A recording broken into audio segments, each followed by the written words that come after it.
নমস্কাৰ সকলোকে ইংৰাজী নৱবৰ্ষৰ শুভেচ্ছা জনালো। আমি আহিছিলো বটদ্ৰৱা থানলৈ। বৰদোৱা থানখন বৰ্তমান ইমান ধুনীয়াকৈ সজাই তোলাছে, দেখিয়ে মনটো ভাল লাগে। থানত সেৱা কৰাৰ পিছত ৰিচেণ্টলি অপেনিং কৰা শ্ৰীমন্ত শংকৰদেৱৰ আৱিৰ্ভাৱ ক্ষেত্ৰ চাবলৈ আমি সকলোৱে আগবাঢ়ি গলো।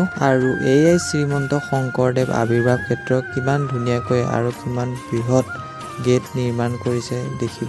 ভিতৰলৈ যাবলৈ ধুনীয়াকৈ গৈ আছিলোঁ, তাৰপিছত গম পালোঁ বৰ্তমান ভিতৰলৈ যাবলৈ দিয়া হোৱা নাই, কিবা অসুবিধাৰ বাবে বন্ধ কৰি থৈছে।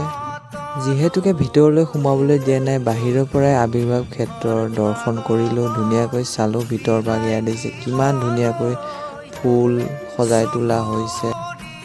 সঁচাই বহুত ধুনীয়াকৈ সজাই তোলা হৈছে, দেখিয়ে মনটো ভাল লাগি গৈছে। বাহিৰৰ পৰা চায়ে ভাল লাগিছে, ভিতৰলৈ সোমালে ভাবক কিমান ভাল লাগিব।